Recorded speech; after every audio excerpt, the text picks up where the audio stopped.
All right. Good morning, good afternoon, and good evening, everybody. It is October 1st. This is episode 6 of the Wunder podcast. It's an absolute pleasure to be with all of you. We have a really exciting show today. On today's episode, we are going to explore all things relationships, what they are, the role that we as individuals play in our relationships, how we affect others around us without them even knowing a lot of times. And we're going to end on a really beautiful note and a practical kind of take on what it means to be unconditionally loving in a relationship. So once again, I will be playing host today. And as always, I'm joined by the infinitely wise and ever so beautiful and fun to be around Mama Bear. But most of you know her as Chris Patton. So Mom or Chris, welcome to our show. Thanks, dude. Can you write me a reference letter? It's going to be a little cheesy and a little lovey-dovey, but I can You're a make concern. My mom is. Yeah, it's funny. I'll know when somebody tries to contact me and say they're you. Like anybody who says, "Hey, Mom," I'm like, nope, that's not Scott. So you can call me what you normally call me, like, "Hey, dude," DOOOD, or Mama, or babe, or whatever I've been called in the past. That's kind of our relationship, which is very unique, I think. I'm hoping it is anyway. You know, I'm definitely a little weird because I find I use something like dude as an endearing term. It's like a signal that I feel so comfortable with you, that we can kind of be playful in our language. And then I think Mama Bear, I don't know if others have heard me say it or not, but I hear other people say it and I always just love the sound of it. It's a very, it's kind of a maternal thing. I like saying, and you seem to enjoy it. Oh, yeah, no, absolutely. I think it was Alex that called me Mama Bear. And I just thought it was so endearing, except to those who get in between the mother bear and her cubs. It's not so endearing. Yeah, that's other people. Die. Yeah, exactly. But I always feel protected. So, hey. There you go. Yeah. And that is my aim, my friend. So thanks for doing this with me today. Yeah, we're going to talk about relationship magic. Woo! How to create relationship magic, because relationships are supposed to be magic, right? That's what we're going for here, I think. Yeah. I mean, that's the goal. Yeah, exactly. And the cool thing here is today, it's going to be more of a 360 discussion, if you will. Most people, when you say relationship, they immediately think, love relationship or romantic relationship. And that's cool. We are going to address that a little bit, but this is about all relationships, right? This is how you relate to X, Y, and Z. So it can be all kinds of things. It can be your lover. Yes. It can be your children, your work, yourself. Oh, there's so many infinitely important ways that we relate to ourselves. How you relate to your car, your dog, your house, all of these things. It's so important and the common denominator is who? Is us. Yeah. Yeah. Exactly. In saying that, as you kind of covered, the nature of relationships covers so many domains. My body, my friends, my car, stuff like that.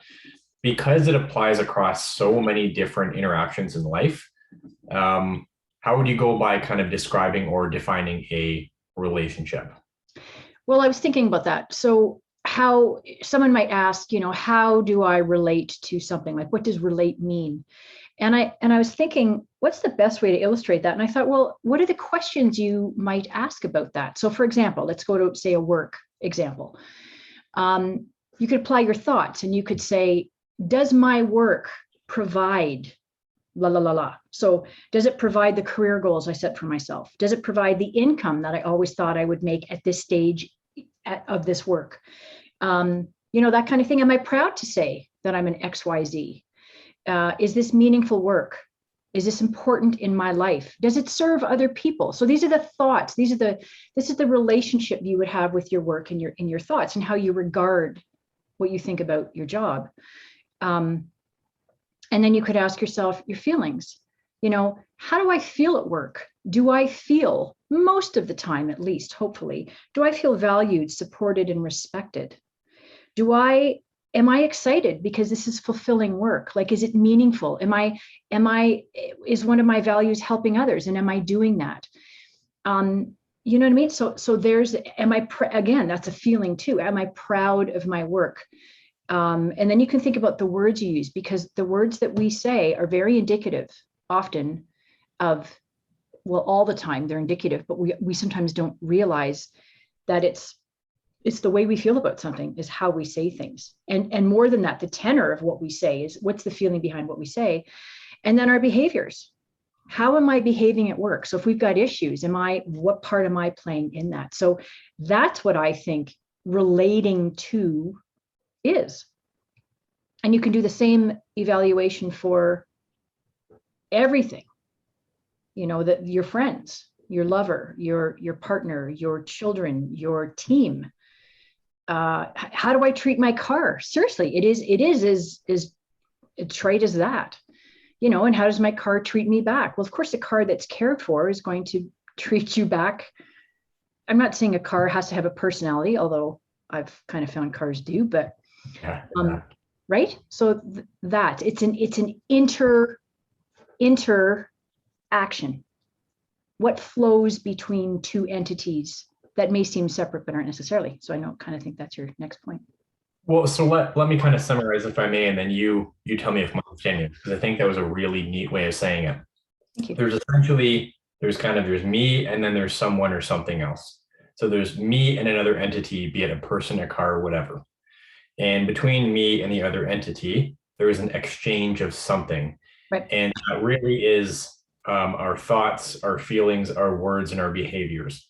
And as we exchange, let's say if it's me onto something, my thoughts, my feelings, words, or behaviors, that is kind of how I relate to that thing. And then there's a little bit of an intermingling, coalescing between those two entities, something like that.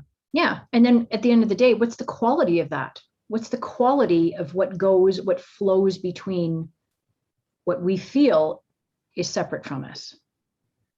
That's really interesting. So as a relationship, what determines the quality is not only the two entities, but the exchange kind of between them.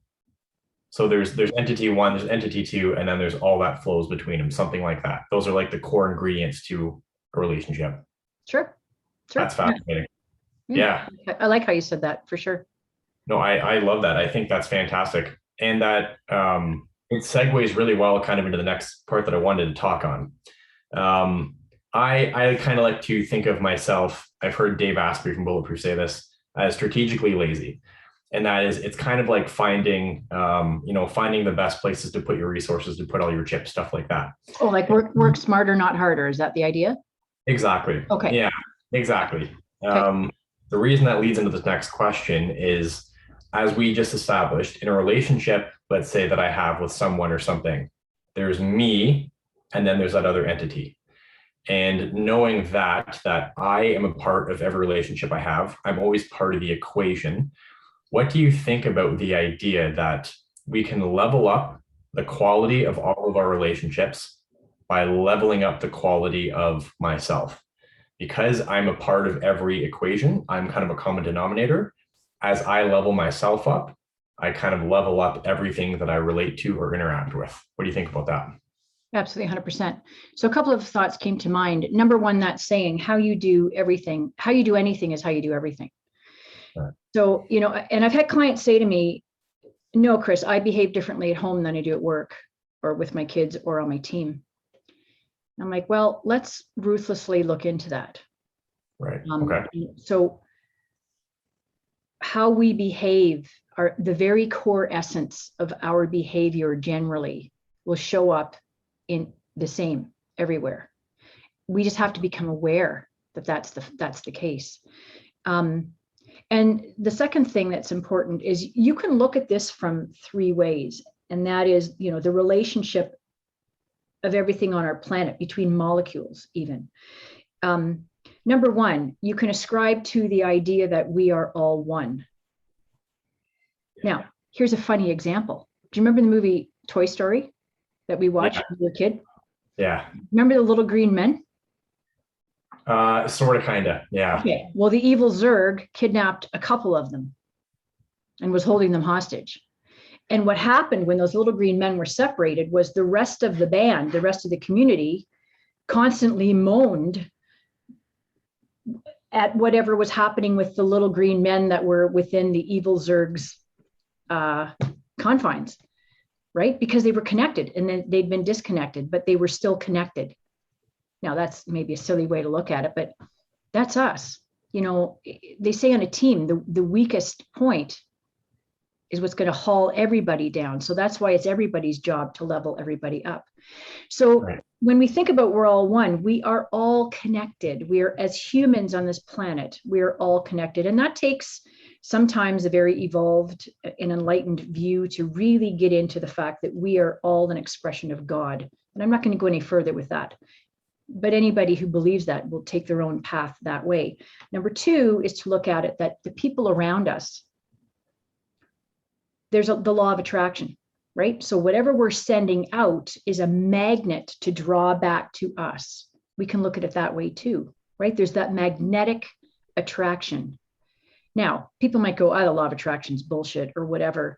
And maybe the way it's been taught to the masses is not the complete idea, but there is something to the resonance and the magnetic quality that we produce within ourselves that attracts something in return. And again, that's manyfold, that's people, that's money, love, money, success, whatever we want. Those are the big ones people usually want. Right.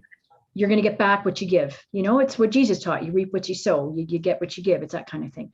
And the third way to look at it is that everyone around you is a mirror for you.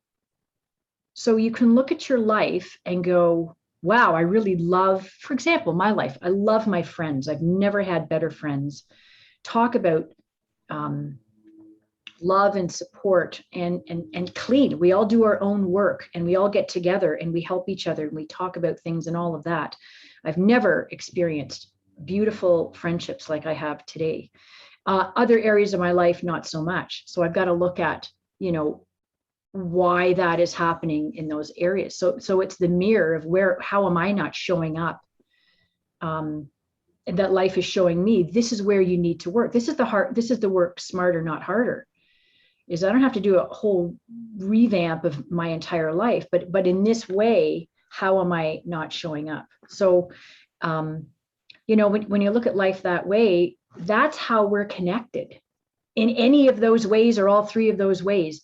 And we're not going to know until we kick the bucket, right? What the truth is, because we're here operating the best way that we know how with the best knowledge that we have that resonates with us. And some people listening may go, yeah, I don't really care for that. That's fine. That's cool, but whatever way you think works for you. But in any event, that is how we affect or influence everything around us. But it always starts right here. There's a radical responsibility aspect to it, which I think is not only super helpful, but just kind of very practical.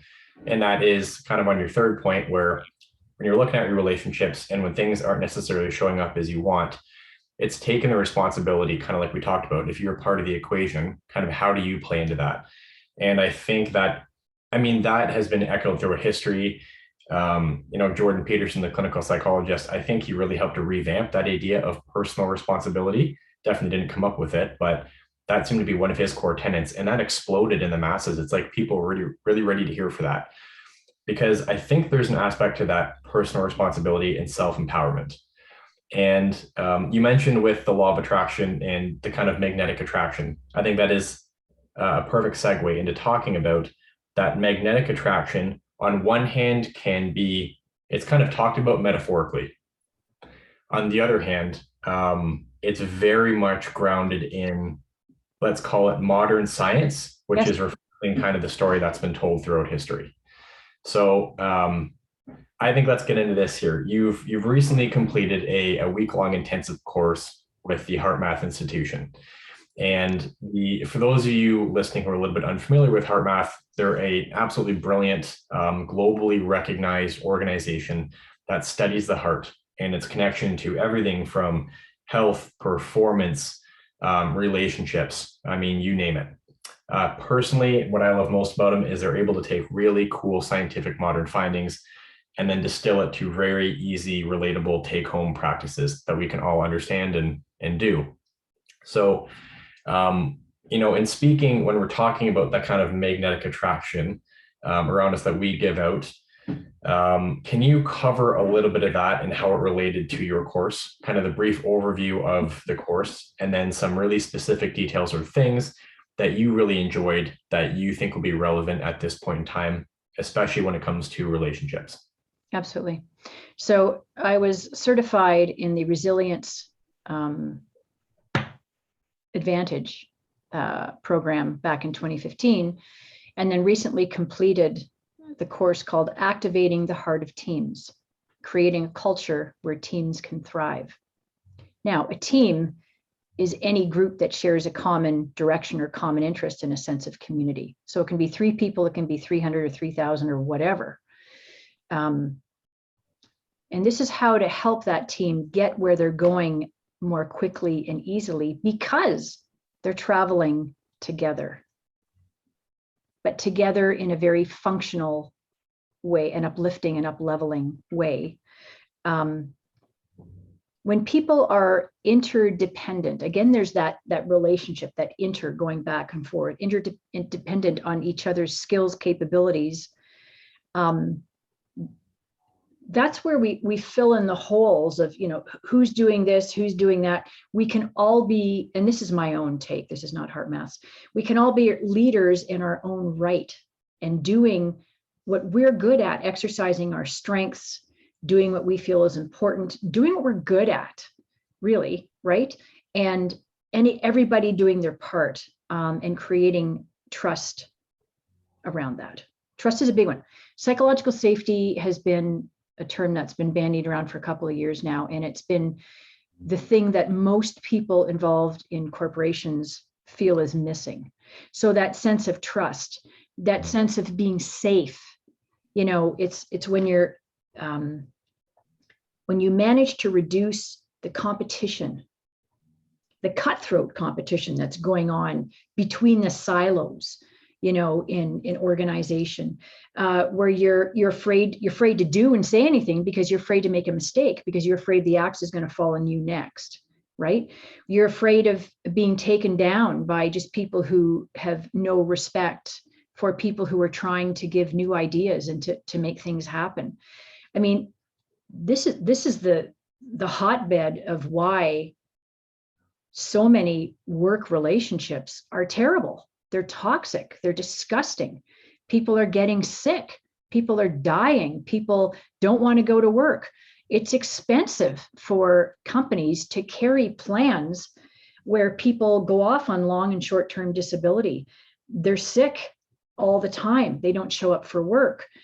They use the company resources, the drug plans and all of that stuff. This is their only way of coping in such a toxic relationship, which is why we've got to get on the other side of that. We've got to encourage the way to a functional team is actually not that difficult. It's really not.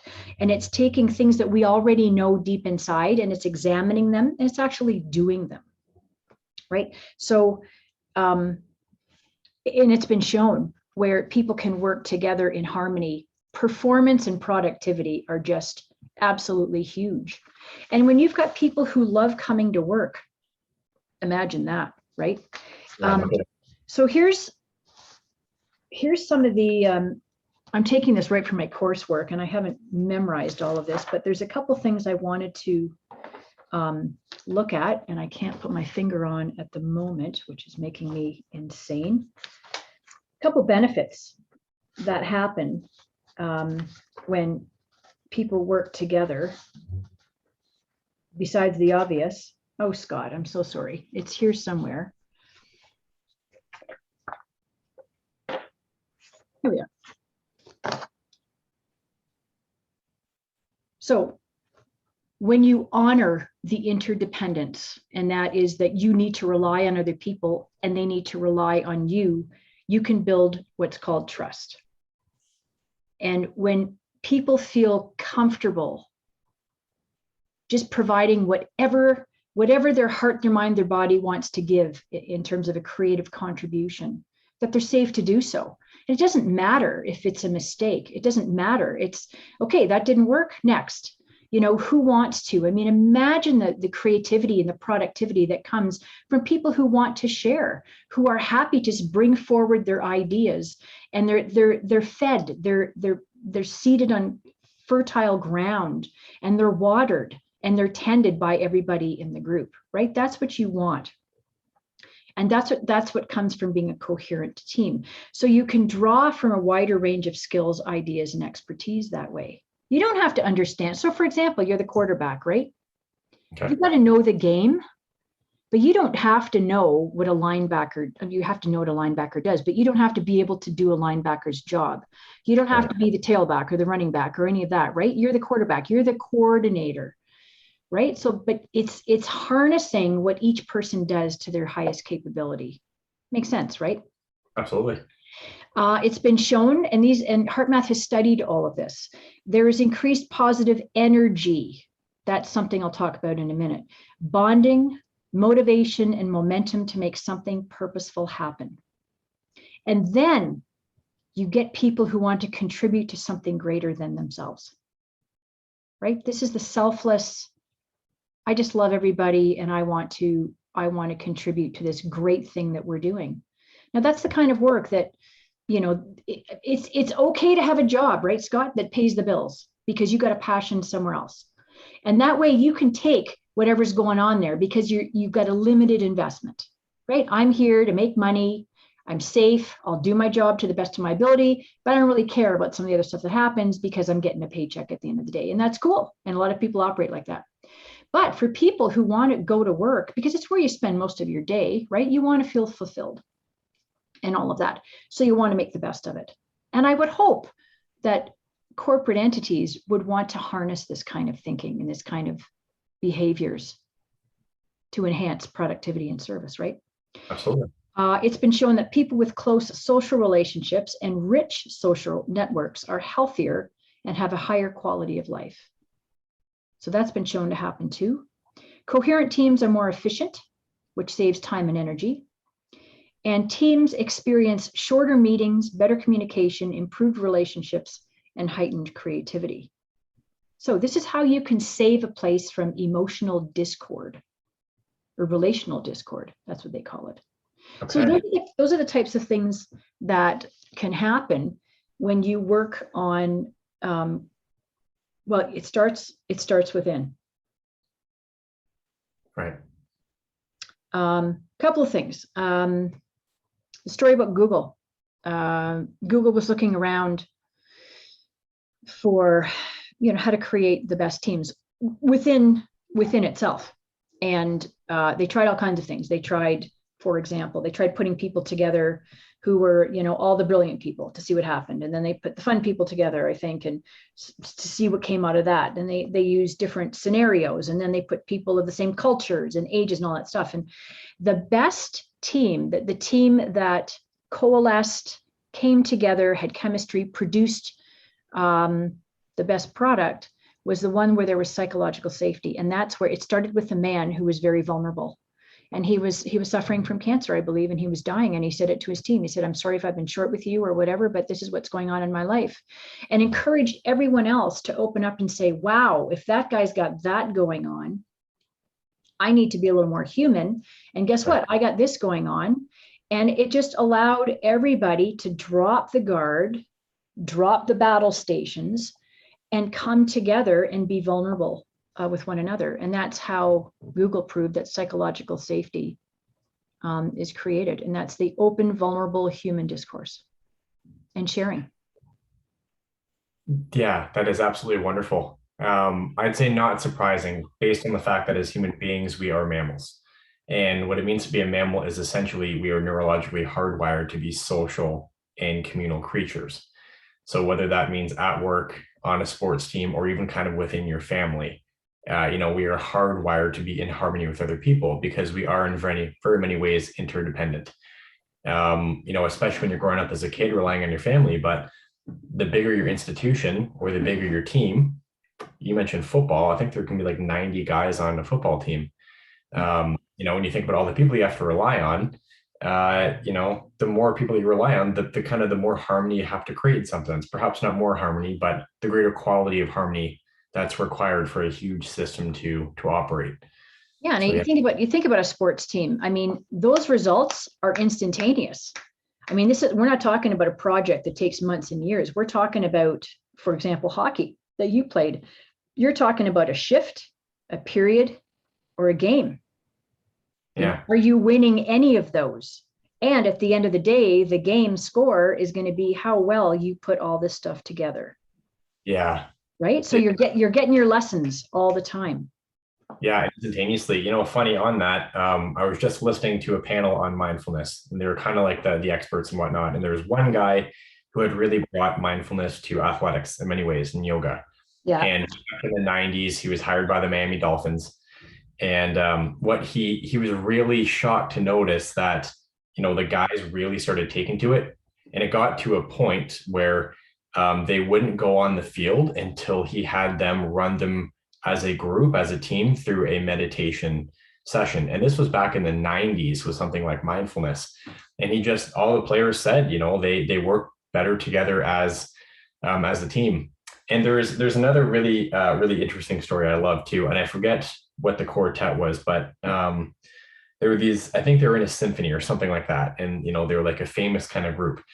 And what they would do every time before they had a really big performance, they would walk out a cottage and they would walk around the cottage, and half of them would go one way and half would go another. And what they'd find was if they kind of turned the corner and came together on the other side of the cottage, still in beat, they knew they were going to have a good night. So it was just, to me, it's a really metaphorical way of how they establish their harmony, kind of with that. Now, on that kind of metaphor, the symphony or the team has to be, harmonized, but that really involves individuals being in their own power, let's say, to really be assistants in that harmony as part of the group. The best definition of power that I've ever heard is it's the ability to affect or influence change. And I think this is really prudent for right now, because if we're going to talk about harmony on teams, well, again, a team is, full of individuals of people. So what role does the individual have in, let's say, establishing harmony on the team? Or what role does an individual have in affecting or influencing, the harmony of the team? And, not necessarily just in, let's say, woo-woo metaphorical terms, but real kind of measurable scientific ways. What can we do as individuals to affect our family, our work team, our sports team? What role do we play in those kind of relationships? Absolutely. You know how we've been hearing since the, I don't know, 60s about vibes, right? Good vibrations. That was the Beach Boys. Mm-hmm. You wouldn't know them, but maybe you do. I don't know. So we Yeah. talk about vibes, and we toss that word around, but do people really get what that means? And some people will dismiss vibration in that way, that I'm feeling it, right? I'm feeling good vibrations, and I'm feeling, oh, this is not such good vibrations. So yeah, like I said, it's treated as a metaphorical expression. But other people understand that there's a wide range of thoughts, feelings, emotions, intuitions, and intentions that we experience every day that are actual energetic waves of magnetic energy. Like, this is true, and this is scientifically based. Now, if we go back to our bodies are always talking. Now, this is what makes EEGs and EKGs or ECGs work. That's the language of the heart and the language of the brain. We have now what's called magnetometers. We have spectrum analysis. We have, or spectrographs. We have squid measurement, getting finer and finer and finer, measuring finer waves of energy in the field. This is a very real, scientific, and measurable thing. So here's what, and I think we talked about this maybe in our not last podcast, but the one before. HeartMath defines vibration as the quality of the thoughts, feelings, attitudes, and behaviors we experience throughout the day. Now, it's not the type For example, if you said, oh, I'm sad, how does that register on a graph?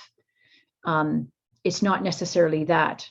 Our feelings, thoughts, and attitudes cannot be examined with scientific instruments or directly seen or touched. So this is where people go, yeah, that's just weird. That doesn't make any sense. Right. But here is the measurable biological basis. Our thoughts and our feelings are reflected in the frequencies of various biological rhythms. So brain waves and heart waves, which can be directly measured. So we can measure the vibration of living things. Now there's grades of living. I mean, all the way from human beings to rocks. Rocks are part of the earth. They're alive. They're maybe not quite as alive, or maybe I'm insulting the rocks. I don't know, but or think about things that are manufactured, that kind of take the life out and make it more something less alive. Now, what we talk about here is the vibrational quality. So incoherent or coherent is how HeartMath distinguishes between the two. Coherent meaning that there is balance, alignment. And what we're talking about is alignment with the heart, the brain, the body, the emotions, right? This is, I mean, and if you think about rowers, it's always the example I use. The weight of the boat, the weight of the rowers, the strength of the rowers do not determine who wins.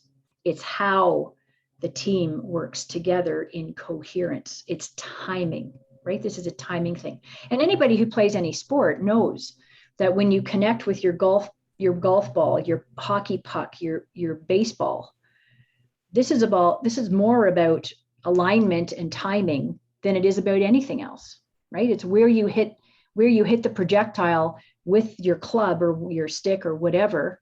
Yeah. Right? It's more that. So that's kind of what this is too. Now, coherence meaning what makes sense, what is effortless, right?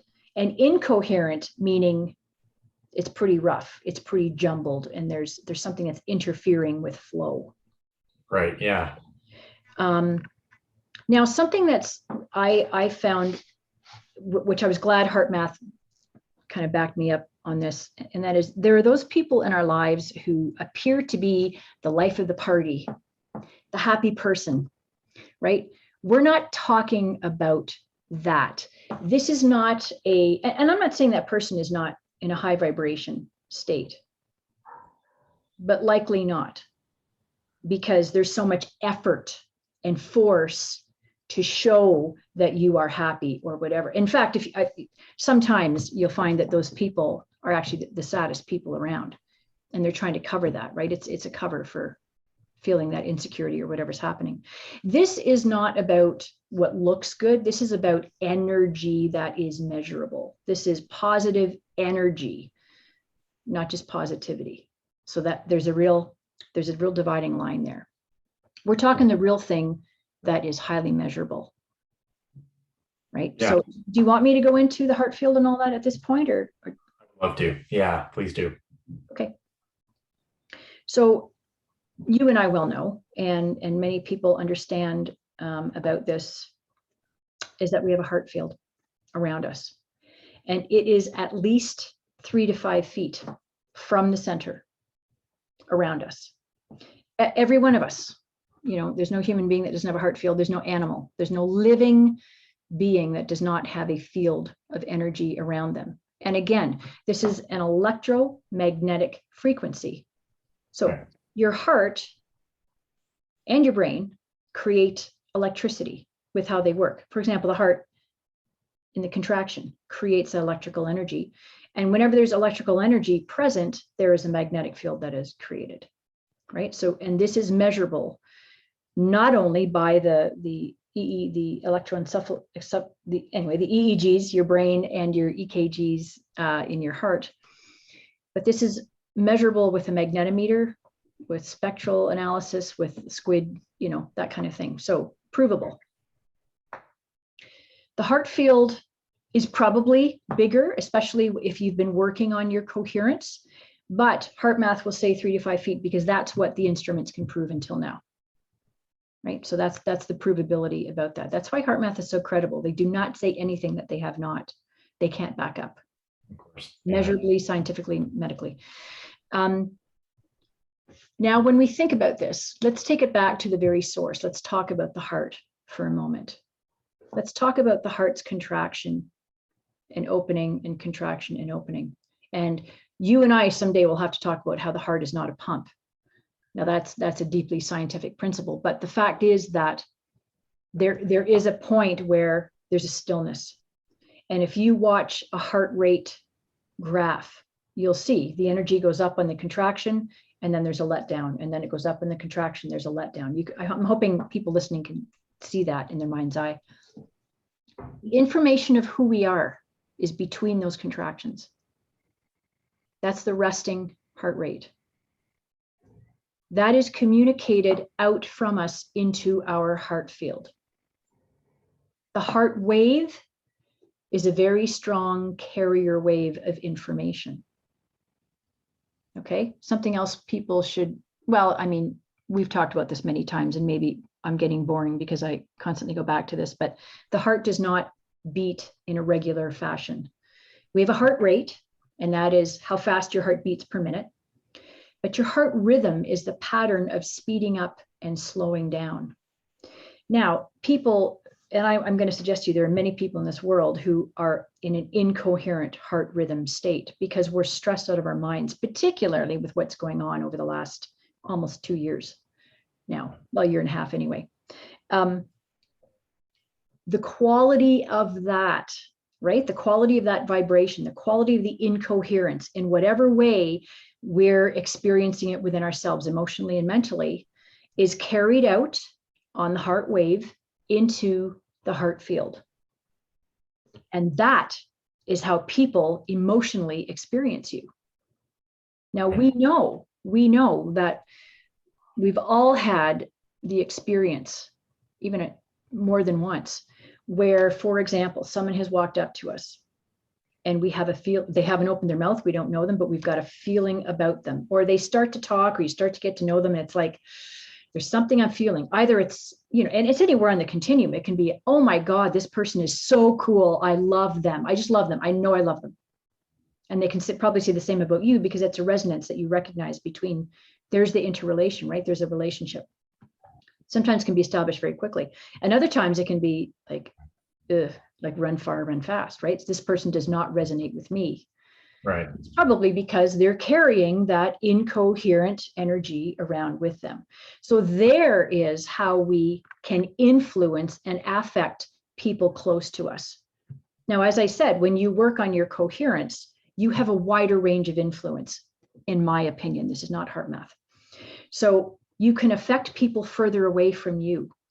And if you think about the analogy in the beginning that I made about being one, the law of attraction, and the mirror, the holographic universe, it all starts and ends right here. It all begins here as to what we bring to us and how people react to us. So creating a coherent space around us is what is going to create better relationships. And what I loved about the Activating the Heart of Teams is this is not about fixing other people. This is not about instituting systems. This is not about any of that outside of us. This is about creating more personal coherence within myself so that I can show up in a healthier, functional way in my workspace with other people who are around. And imagine what can happen if more than one person is doing that. Imagine if your whole team was doing that. What you can create, what you can release and let go of, and what you can promote. That relational discord goes, because now you're in a better space. And here's the thing. The higher coherence that one can create within themselves and within their heart field,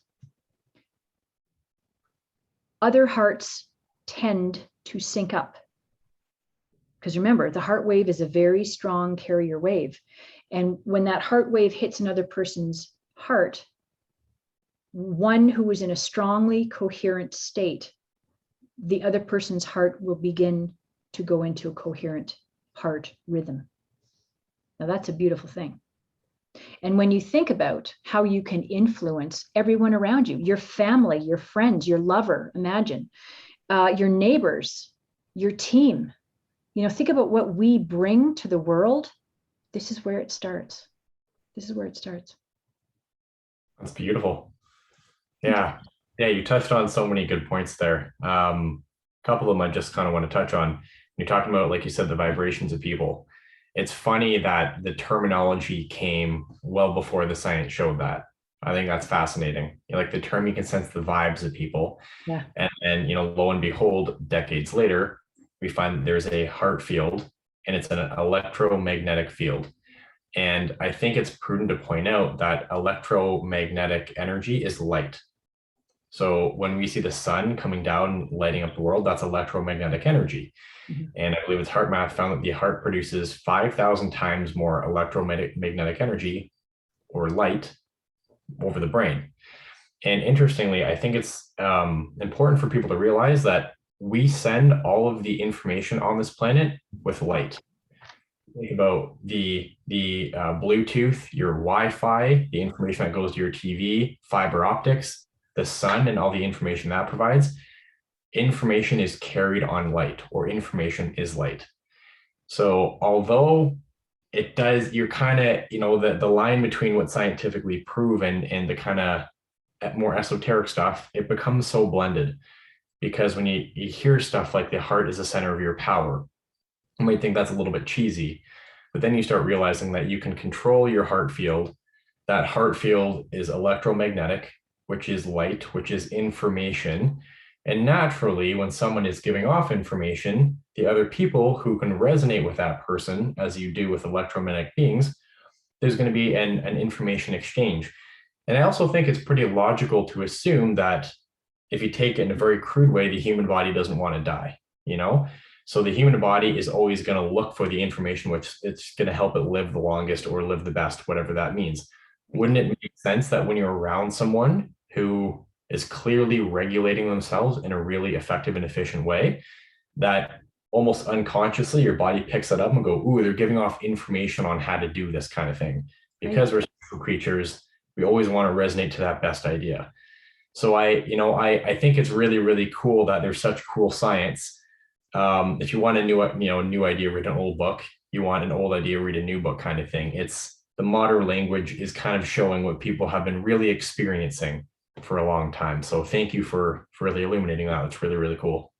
That was you're welcome, Scott.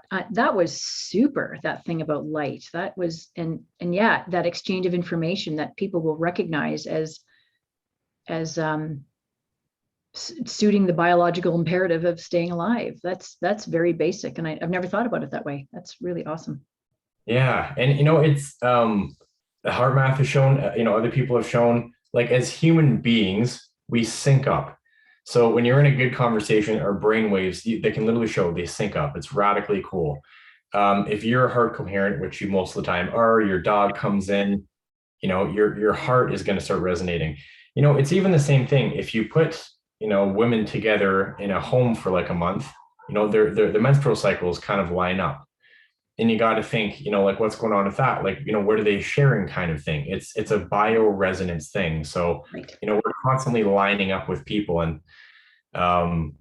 so here's the last big topic, which very much ties into this, because when we're talking about lining up with other people. Can I just interject just for a moment? I'm sorry, never do this as a guest, but no, please. HeartMath has done very specific experiments with this. And so there's one where they've got 4 people sitting together who work together, and they're all wearing Holter monitors. And 3 people, I think, have been trained in HeartMath, and they're told in this experiment, and one hasn't, and they're told in this experiment to become heart coherent at different times. And it shows in this scenario that the 4th person's heart actually did sync up with the others. So this is proven stuff. I love the experiment that they did with Dr. Roland McCrady's son Josh and his dog Mabel. And so they separated Josh and Mabel, who are very close in relationship, in different rooms. And then, of course, both are being measured by Holter monitors. So it shows on the graph, it'll show their heart rhythms. And then they brought Mabel into Josh. Josh did not look at Mabel or touch Mabel, but their heart rhythms synced up into a very coherent wave. And then they took Mabel back away from Josh into the other room, and her particular heart rate, as well as Josh's, fell into a very incoherent state. So it just shows you what can happen. And again, you don't have to hug or kiss or touch or even look at somebody. It's just that radiance, right? And then they also did it with horses. And anyway, it showed again. And horses, with the size of their hearts, horses are generally very coherent as animals. And so they're very good to experiment with for healing. I have a friend that does that, to do yoga with, because they are just very naturally very heart coherent, high heart coherent as animals. So yeah, anyway, I wanted to, before we moved on, and I apologize for the interjection, but I wanted people to know that there's all kinds of experiments, but those particular ones show the results. Yeah, there's all kind of scientific validation for things that we already experience. That lining up with our dog. My dog comes in the room, I just feel better, or being around that person. Yeah, that's perfect. And leading into this next question on kind of the first point that you touched on there with, 3 people can become heart coherent and influence the one person. I've even seen the study that HeartMath did where they had, one person sitting 5 feet away from another person.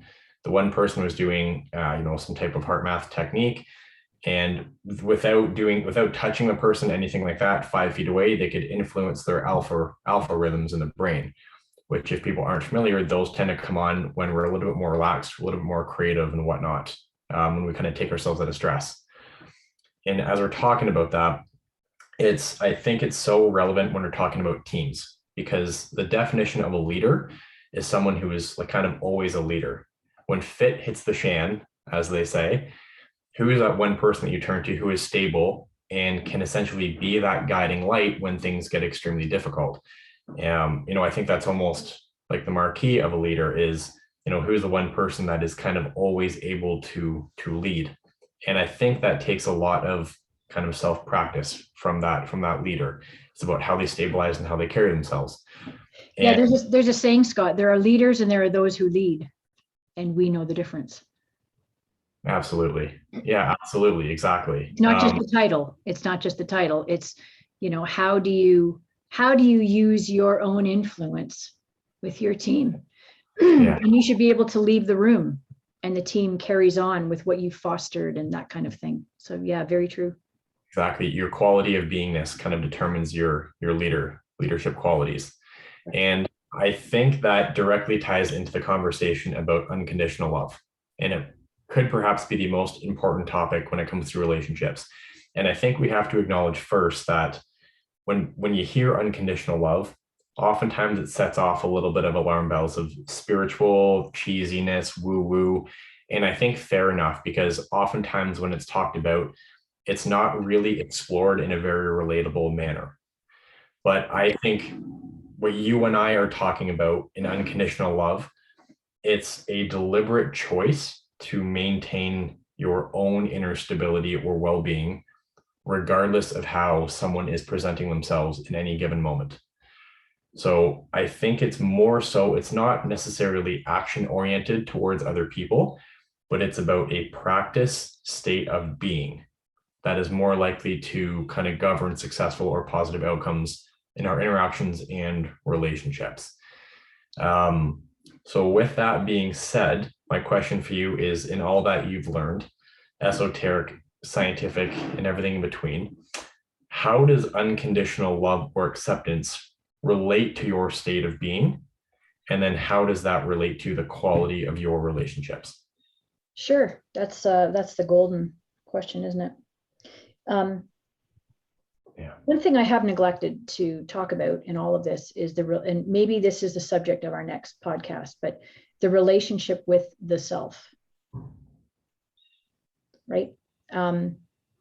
Because it's not rocket science that when we are coherent within ourselves, when we are sure of ourselves, when we practice self-love, and self-care, and we respect ourselves, we respect our boundaries, we have healthy boundaries, and all of those things that go towards being a strong person, whoever you are, you're naturally more accepting of all outside of you. Because, it's like saying you're in the world but not of it. Right? You can experience anything. You can be that spoke in the wheel. The wheel's going around, the hurricane's going around you, but you are that quiet eye watching it all happen. And you don't have to become part of it because it's not of you. You don't resonate with it. You don't believe in it. You don't accept it. You don't need it. You don't need anything. I mean, leaders are full, are whole. They don't need you. They don't need anything from anybody. They don't need anything. They want you in their life. So this is part of that. This is part of that love thing. When you're full yourself, you're not trying to fill that hole within you with somebody else. It's a whole different intention, right? And what I found in my dating experience is that's what a lot of men want to do, is fill that hole within themselves with me or any woman for that matter. And the more fabulous you are, the harder they'll chase you because they want to fill that hole. But it's not because they think you're fabulous or you're fantastic or, it's a wholly different thing to be, I love myself and I love my life and I want to share it with somebody. This is the interrelating, not that. Right? So I would like to have you in my life, but I don't need you in my life because I don't need anyone or anything. And that's not expressed in the sour grapes way. That's just what you bring to the relationship, is that whole self that you've worked on. You're aware of your patterns for the most part. You've done the work. You've brought self-love to yourself. You know who you are. You know what you're good at. You know what you're not good at. You're emotionally literate and you can communicate all these things. So that's what's going to dictate the quality of the interrelating that you have with somebody else. So the unconditional aspect that flows from that is this. I think this is all my opinion. Love, unconditional love, what love should be is not contract. It's not about ownership. It's not about control. It's not about desire or erotic feelings. It's not any of those things. Love is that true place of being solid within yourself and holding space. I never understood what holding space was. Now I do. But holding space for somebody else to be wholly who they are, the good, the bad, and the ugly, the quirky stuff, whatever, is loving someone so completely that it doesn't really matter what happens throughout anything, and allowing them to fall down and get back up.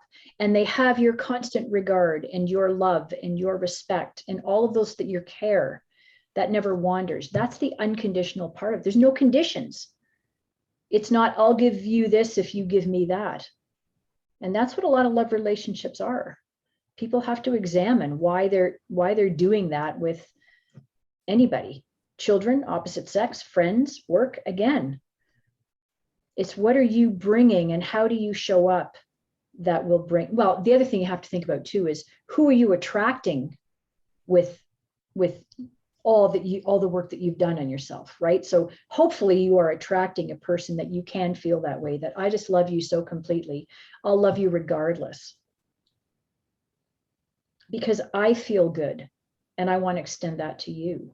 And I believe in you. And I think you're wonderful and you're fantastic. And I want to spend the rest of my life with you, or as long as it's supposed to last. Love does not come with time limits or forever. And people want their forever. It may not be forever. It may be for as long as that relationship is meant to be, to work out whatever. I mean, we all bring, along with this coherence creating, we have to be aware that we carry many conscious and really deeply unconscious patterns which dictates what we attract and how we behave in the relationship, right? So when I say that how you do anything is how you do everything, it truly is usually deep programming that comes from your childhood that we're not even aware of. It's so deep and it's so comfortable and quiet. It's like the coat that we've worn for the last 25 or 59 years. It feels comfortable, but it's causing issues, it's causing friction, or it's attracting somebody like that, like us, who's going to show us our patterns, right? You know, there's a saying in counseling, if you spot it, you got it. And I don't necessarily agree with that on its face, but it's this. I was, so this is personal, but I was hanging out with my girlfriend, Lori, last summer. And so I have a pattern of attracting emotionally unavailable men, people, sometimes. And so I said to her, I got to ask you something. Do I feel or seem emotionally unavailable to you? And she looked at me as like, what? No.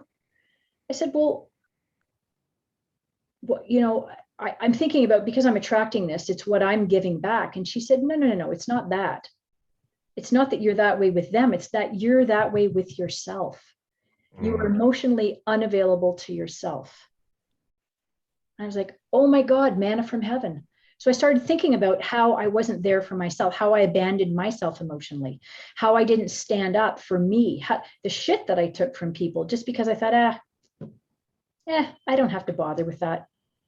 But nonetheless, it's behavior that's not respectful of me or my beliefs or who I am, that, you know, being the tender heart that I am. You know, it's amazing when you look at that, what you take sometimes really should be addressed. So I've probably gone way beyond the scope of unconditional love, but again, it's when you're full and you're whole and you're complete, you can it's easy to give to somebody else and be there for them wholly and completely. And to me, that's what unconditional love is. And that's the kind of love that builds two people up, lights that fire, just fills in all the cracks. That has an effect on people around them and has an effect on the earth. That I think is the strongest relationship ever available, is the love relationship. Whether you're gay, not, whatever you are, however you want to cultivate that love, that romance, that desire, all of that, that is what's going to cause the most growth ever, because, you know, you're so many things to that person, and that they're that to you. You have so many lessons. That person is going to bring out all the deepest shit that's in you if you allow it. And it's not that, as Esther Perel says, when you commit to somebody, you're not saying to them, we will never have a fight and I'll never hurt you. It's saying to them, we are going to fight and we are going to hurt each other. It's how we get through that together that dictates the nature of the relationship and the longevity. Right. Yeah. How's that? Yeah. Beautiful. It was wonderful. Yeah. You know, and it's not just in love relationships. It's how are we showing up for the barista at the coffee shop, the person who waits on you in the grocery store or your table in the restaurant. You know, it's how you deal with everybody. You're going to carry that resonance with you everywhere you go. And you will see people react. Sometimes it's silent, but sometimes people will tell you, you feel different. And I had that experience in the winter. I think I was at the superstore and I saw that the cashier was uncomfortable. You know, she was, you know, she kept washing her hands and washing the till. And of course she had, you know, the mask basically covering her face, and she would stand back and she made people pack at the end of the belt and all that stuff. And so anyway, I gave her a big smile, of course, behind the mask. People can only see your eyes. But she caught my eye and she looked at me. And anyway, so I was packing my groceries and she said, I got to tell you something. And I thought, oh no, like, how did I screw up? And she said, I knew you were different. I said, what do you mean? And she said, just the way you approached, she said, you felt different to me. And she said, I knew you were okay. Cool. And she let me pack the groceries, you know, and she didn't ask me to move. She didn't stand back when she handed me my receipt and all that stuff. And so I saw that, the work I've done felt good because I touched that lady's heart, and she told me. So this is real. This really does work. And most people will not tell you, but when you're sure that you have led the kind of life that you're proud of, with love and respect and confidence, not only for others, but for yourself, you're leaving others in a good wake. And that is leadership, if you ask me. Wow. That was beautiful. Absolutely beautiful to end on. Thank you. Thank you so much. Yeah, I can't say much more other than wow. It's so unbelievably true. It's what you carry with you. It's that coherence that just really lights up the world. It's the light. Yeah. It really is a light. And if you want to talk about magic, talk about people having no idea, but they just feel incredibly better and they just resonate with you. And it's because of the coherence and the heart that you carry with you. That if that's not magic, then I don't know what is. That is magic, my friend. Thank you so much for doing this with me, for having these conversations and exchanging our ideas and allowing me to say what I think. Thank you. Pleasure is all mine. It's because that we have a beautiful relationship. Absolutely. From one cup to one mama bear. Couldn't be better.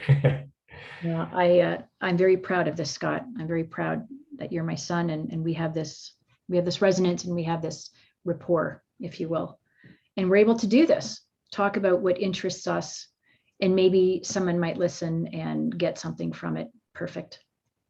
Yeah. But at the end of the day, you and I get to spend time together and share these ideas, which is really special to me. Me too. Absolutely, me too. So everybody that tuned in and are still with us, thank you so much for being with us. It's been an honor to be with you. We hope we shared our love and our light, our information with you from across the globe to you. If you have any questions, Mom, where can they reach you? Chris, CHRIS at powerwithin.ca. Beautiful. Awesome. And we can link to that when we post this. Once again, thank you for everybody who's joined us this far. Have an absolutely wonderful rest of your day, and we look forward to being with you next time. Absolutely. Thanks.